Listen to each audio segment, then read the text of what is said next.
The air in the video conference room was thick with tension, even if we were all sitting miles apart in our own quiet home offices. It was 9 in the morning on a cold Tuesday. The gray winter sky outside my window looked like a sheet of dirty metal, casting a dim light across my keyboard. I sat in the corner of the frame, my camera angle tight, wishing I could fade into the background. I am Daniel Vance. I am 48 years old, and my face is the kind of plain, tired mask that people forget 5 seconds after they look at it. My job title was Senior Database Architect, a name that sounded boring enough to put a room to sleep, but I was the only reason the entire platform had not crashed into a pile of digital ash. We were in the middle of the quarterly engineering planning meeting. At the top of the video grid sat Julian Briggs. Julian was our 36-year-old chief technology officer, a man who seemed to have been designed in a corporate lab funded by tech podcasts and expensive hair gel. He wore a perfectly tailored gray sweater, sat in front of an artfully arranged bookshelf, and spoke in a constant stream of empty buzzwords. He had been with the company for only 9 months. I had been here for 5 long years. He was making 3 times my salary to present slides that I had spent my weekends preparing for him. "We are looking at a massive expansion," Julian announced, gesturing broadly with his hands.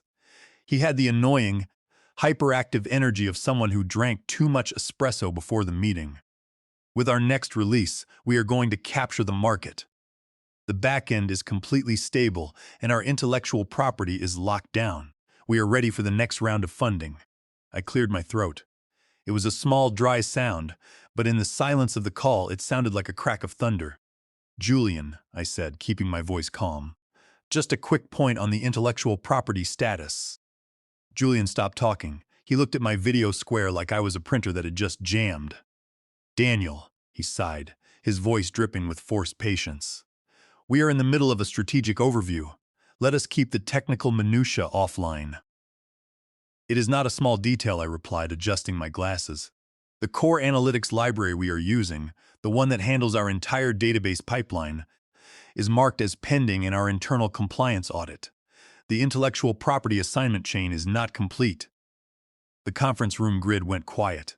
Our chief executive officer, a man named Donald Crawford who had the backbone of a damp napkin, looked up from his phone. "Daniel," Julian said, his smile tightening, "we have already reviewed this. Legal says we are fine. Stop trying to find problems where there are none. You are disrupting the team." "I am not trying to disrupt anything, Julian. I am trying to prevent a contract dispute. If the assignment chain is not clean, our investors can freeze our funding." Julian laughed. It was a sharp, mocking sound.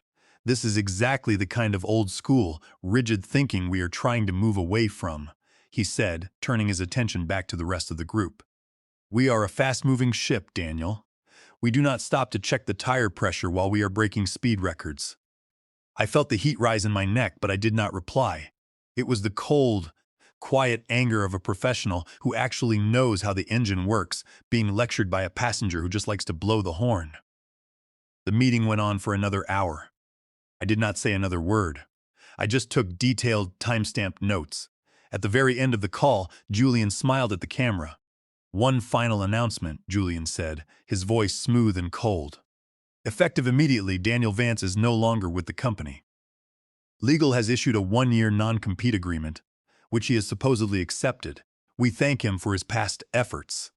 The chat window blew up. Shocked messages and questioning emojis flooded the side panel. I stared at the screen, my hands frozen. I had not signed anything. I had not even seen a non-compete document yet. And here he was, firing me in front of the entire team, claiming I had already agreed to be shut out of the industry for a year. "We take intellectual property protection very seriously," Julian continued, ignoring the chat. "And we must ensure our strategic secrets are secure. We wish Daniel the best." I slowly moved my cursor and clicked the button to leave the call. The screen went gray. The quiet of my room felt heavier now. 5 years of late nights, of working through holidays, of saving their systems from database disasters while Julian was on vacation, and it was over in a single click. I stood up, my heart pounding in my throat. I walked over to the wooden cabinet in the corner of my office. Tucked behind a row of old programming manuals was a small black USB drive. On it was written a single label in faded ink: Lumina Engine. I slipped it into my pocket. Back on my personal email, a notification popped up. It was a message from the company system admin. My access to Slack, Confluence, and the code repositories had already been revoked. My work account was gone, replaced by a generic gray outline. I was digitally erased. I sat down at my desk, opened my personal laptop, and wrote a single line in a blank text document. If they wanted a war, they should have read the contracts first. The state unemployment website crashed twice before it finally accepted my submission. I sat hunched over my kitchen table at 2:47 in the morning, my face illuminated by the cold, pale glow of my personal laptop. The air in my apartment was chilly, and the only sound was the low hum of the refrigerator. I had not slept much since Tuesday, living on black coffee and toast. Filling out the government forms felt like a quiet confession of defeat, a digital plea to a machine that did not care. I finally clicked the submit button, watching the gray wheel spin until the screen updated with a status message. Claim pending, employer response required. 3 days later, the response arrived in my inbox, denied. The reason was written in clean, cold font. Termination for cause, applicant ineligible for benefits. The form was signed by our Human Resources Director, Lydia Thorne. I stared at the words, a dry, bitter laugh escaping my throat. Insubordination. They had framed my technical warning as a refusal to follow directives. In the corporate language of Kodiak Systems, telling the chief technology officer that his database changes would expose user data to security breaches was now classified as misconduct. Then came the real blow. A junior developer who still felt some loyalty to me sent a screenshot of an internal announcement. It had been posted to the main engineering channel by Julian Briggs. The message read, "Please note that Daniel Vance did not contribute directly to the current platform infrastructure. Any perceived ownership of the core system is misattributed.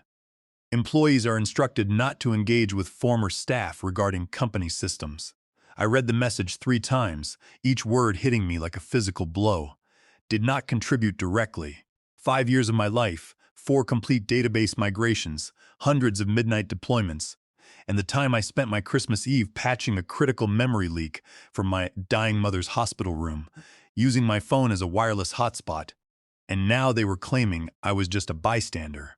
They were trying to erase me from the history of the company I had built. I closed the laptop and sat in the dark for an hour. The silence in the room was heavy, wrapping around my chest. But as the minutes ticked by, the hurt faded, replaced by something cold and sharp. I did not want to cry. I wanted to fight. The next afternoon, I walked into a modest brick building on the east side of town. The sign on the glass door read Pierce & Associates. The office inside was quiet, smelling of old paper and leather books. The receptionist gave me a polite smile and showed me into the main room.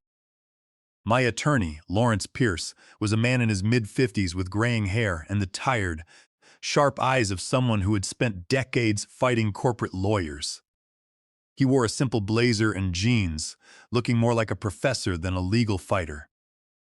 He spent 15 minutes reading through the documents I had brought him, grunting occasionally and adjusting his glasses. "Well, Daniel," Lawrence said, leaning back in his leather chair, "the first thing you need to understand is that they are terrified of you. That is why they did this." "Terrified?" I asked. "Look at this non-compete agreement," he said, tapping the paper with his pen. "This is not standard. It is designed to keep you completely out of the market. They know you are the only one who truly understands their system, and they want to make sure you cannot go to a competitor or build anything that threatens them." "Is it enforceable?" I asked, my fingers tightening around the arms of the chair. Lawrence sighed, rubbing his temples.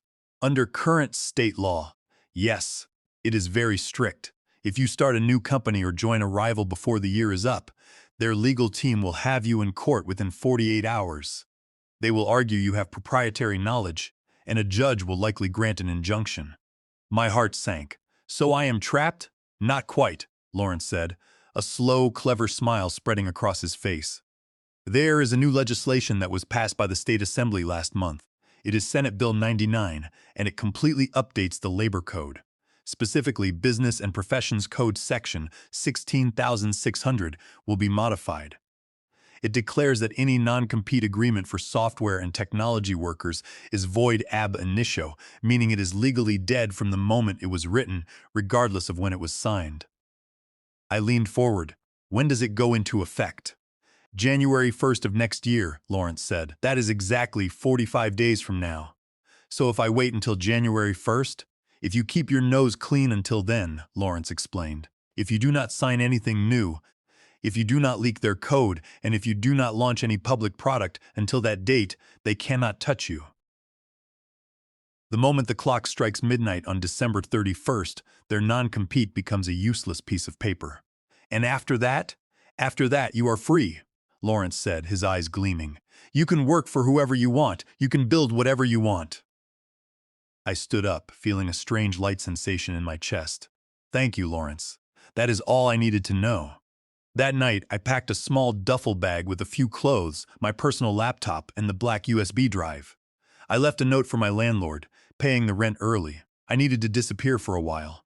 I did not want any distractions, any social media footprints, or any corporate spies watching my moves. I crossed the state border at 1:12 in the morning, driving into the dark. I was not running away. I was going to find a quiet place to build. I deleted my LinkedIn profile at 3:07 in the morning. No long explanation, no corporate farewell post, and no list of my technical skills. I just clicked the delete button, typed in my password, and watched my digital identity disappear into the gray void. My profile on GitHub followed a few minutes later, its public repositories turned to private, my photo removed, and my profile bio blanked out. I was a ghost. I wanted the leadership at Kodiak Systems to believe that they had broken me, that I had walked away from the tech industry with my tail between my legs. In reality, I was just getting started.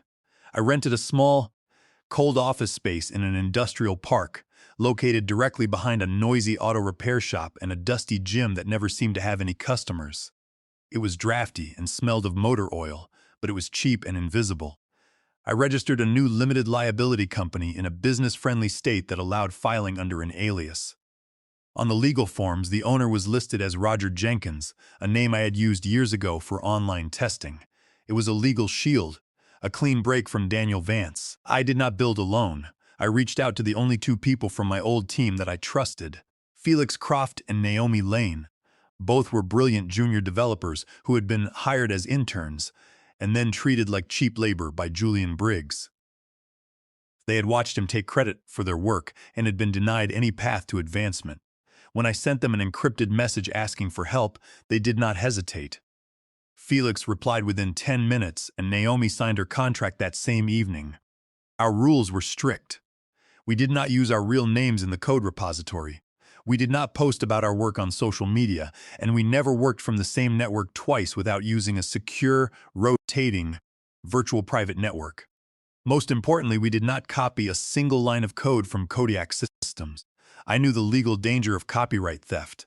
If we copied their proprietary files, they would destroy us in court. We did not need their code. I had the design in my head, and I knew every mistake they had made. We were not copying their software. We were building the version they should have built from the beginning. We built it from scratch, using modern open-source tools. We called our project Feros. While Kodiak Systems was a giant, heavy monster of legacy modules and poorly written scripts, Feros was light, modular, and incredibly fast. Every component was designed to handle high loads without slowing down. Our coding sessions were intense, lasting 12 hours at a stretch. To save money, we slept on cheap camping cots in the corner of the room, taking turns sleeping while the other two monitored the automated test runs. The sound of pneumatic wrenches from the auto shop next door became the background music of our lives, keeping us awake during the long winter days. We built a custom data processing engine that could ingest millions of records per second without breaking a sweat, a feature that Julian had repeatedly claimed was mathematically impossible. Naomi spent 3 days straight optimizing the query planner, reducing the average response time from 20 milliseconds to less than 1 millisecond. Felix designed a dashboard that was so intuitive that a user could configure the entire database cluster in less than 5 minutes. For weeks, we lived on takeout food and gas station coffee, working in that cold room with a portable heater buzzing near our feet. Felix handled the user interface, making it clean and responsive, while Naomi focused on the data processing layer. I kept the database architecture tight and secure, ensuring that we had complete data integrity and instant recovery protocols. Every night, we pushed our code to encrypted servers, checking our performance metrics on a simple dashboard hosted on a cheap $5 virtual machine. By the middle of December, Feros was running like a dream. It was a beautiful piece of engineering, simple and powerful, and the best part was that nobody saw us coming. We set up a simple landing page on the web. It had no team photos, no company history, and no pricing list. It only had a dark background with a single line of text. We believed software should work. Beneath it was a box where interested companies could input their emails to request access. It did not take long for the first signs of panic to appear. A developer who was still at Kodiak Systems sent Naomi a screenshot of an internal Slack thread. A junior engineer had posted our landing page link with a message. "Has anyone heard of this new startup called Feros? It looks like they are building a database engine that does 80% of what we do, but their documentation claims it is 10 times faster." The thread had gone quiet quickly, but the screenshot showed that Julian Briggs had personally bookmarked the link. He was watching. He was trying to figure out who was behind it, but there were no names on the site, no business addresses, and no registration records linking it to Daniel Vance. The legal documents for the company only pointed to Roger Jenkins and a post office box in a different state. I sat at my desk in the drafty warehouse, watching the traffic on our landing page climb. We were not running ads. We were not doing sales calls. We were just letting the quality of our code create a quiet wave of interest. Julian Briggs had spent months polishing his presentations, trying to convince the board that his leadership was driving growth. He did not realize that the foundation of his technical empire was already beginning to slide. We had built a better machine, and we were just waiting for the right moment to turn it on. By the second week of November, Feros had passed every single internal stress test we could throw at it. We simulated 20,000 concurrent users querying the system at the same time, and the response latency remained under 0.8 milliseconds. The memory usage was flat, and there were no memory leaks. Our stress tests were not just simple automated scripts. We pushed the system through simulated network disruptions, database partition failures, and extreme query spikes. Felix sat glued to his monitors, tracking the network throughput, while Naomi monitored the CPU temperature on our test servers. "It is holding steady," Naomi whispered, her voice filled with exhaustion and pride. "Not a single drop packet. Even under 80% CPU load, the memory garbage collection is completing in less than 10 milliseconds." This was a massive triumph. We sat around the main desk in the warehouse, the hum of the test servers finally quiet, and Naomi cheered quietly, throwing a paper cup into the trash. We had built something better than Kodiak Systems, but we could not launch it yet. We had to wait for the calendar to turn. While Felix and Naomi did the final cleanups on the system, I met with Lawrence Pierce again to prepare our legal offensive. We were not just relying on the new non-compete law to free us. We were planning to strike at the very heart of their platform. I opened my bag and placed the black USB drive on his desk. "What is this?" Lawrence asked, looking at the drive. "That is my leverage," I said. "Before I joined Kodiak Systems 5 years ago, I spent 2 years developing a custom database utility library called the Lumina Engine. I completed it and registered the copyright under my own name in March 2017. It was designed to solve query indexing blockages in high-volume systems. It was my private property." I adjusted my glasses. During my first month at Kodiak, we had a major database crash that threatened to wipe out our client records. Julian was in a panic, unable to find a solution. I offered to integrate my Lumina engine library to patch the system temporarily. It worked. The database stabilized, and everyone was happy. But because the engineering team was in a constant rush, they never replaced it. Instead, they built their entire user analytics pipeline directly on top of my library. They even used it in their new release. "And did they ever have you sign an agreement transferring the ownership of that library to the company?" Lawrence asked, his eyes narrowing with professional interest. "Never," I replied. "I checked my records, and they never sent the paperwork." They just assumed that since I worked there, anything I brought into the office belonged to them. But under the law, since it was created before my employment and never assigned, I remain the sole owner of the copyright. Lawrence let out a low whistle. Under 17 United States Code, Section 106, the owner of a copyright has the exclusive rights to reproduce, distribute, and license their work. If they are using your library in their commercial product without a signed license or assignment, they are committing copyright infringement on a massive scale. This is a fatal blow. I want you to draft a formal cease and desist letter, I said, but do not send it yet. We will file it in court in December, just before the new law goes into effect. We will catch them completely off guard. While Lawrence drafted the legal papers, I made my next move.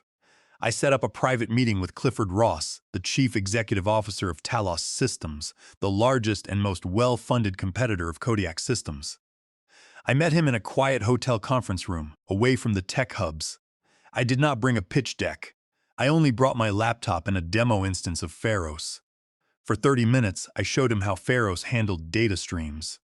I showed him the performance comparisons, demonstrating how our new architecture was 10 times faster than what Kodiak was selling. Clifford Ross was a tall, quiet man who had spent 30 years in the enterprise software industry. He was not a visionary who chased trends. He was a builder who respected solid engineering. As the metrics updated on the screen, he leaned closer to the monitor, his eyes tracking the memory heap allocation. Our current system consumes over 12 gigabytes of memory under this kind of load, Ross murmured, shaking his head. And your engine is doing it with less than 1 gigabyte. This is not just a performance improvement, Daniel. This is a complete reduction in infrastructure costs. He looked at me, his expression shifting from curiosity to deep respect. This is incredible. If we have this, we can take their entire market share within 6 months. When can you deploy this for us? We can launch on January 3rd, I said, but there is a catch. I am currently under a non-compete agreement until December 31st. However, a new law goes into effect on January 1st that makes that agreement completely void. We will sign the licensing agreement now, but the public release and integration will happen on January 3rd. He smiled, recognizing the strategy. We can wait 45 days for this. Let us get the lawyers to draft the contract. We signed the deal within a week. Talos Systems agreed to license Feros for a 7-figure annual fee with additional royalties based on volume. It was a massive victory that secured our financial future before we had even launched. Meanwhile, Kodiak Systems was running headfirst into a wall. Julian Briggs was busy bragging on social media about an upcoming funding round, posting photos from his recent trip to a tech summit where he spoke about innovation. He did not notice that their system was experiencing frequent slowdowns. Without my daily database maintenance, their queries were lagging, support tickets were piling up, and key clients were starting to ask questions. Julian was convinced that everything was fine, oblivious to the fact that the code running his platform was owned by the developer he had fired, and that the clock was ticking down to his ruin. The courtroom smelled of cold coffee and old paper. It was one of those standard government rooms with poor acoustics, cheap fluorescent lights humming overhead, and a slow-turning ceiling fan that did not do much to clear the stale air. December sunlight cut through the dusty blinds in uneven lines, painting the linoleum floor like prison bars. I sat at the plaintiff's table in a dark gray suit. I did not wear any jewelry. My hands were clasped in front of me, and my expression remained calm. Across the room, Julian Briggs sat next to his lawyer, trying to look confident. He wore an expensive new suit, but his knee was bouncing rapidly under the table, a nervous habit he could not hide.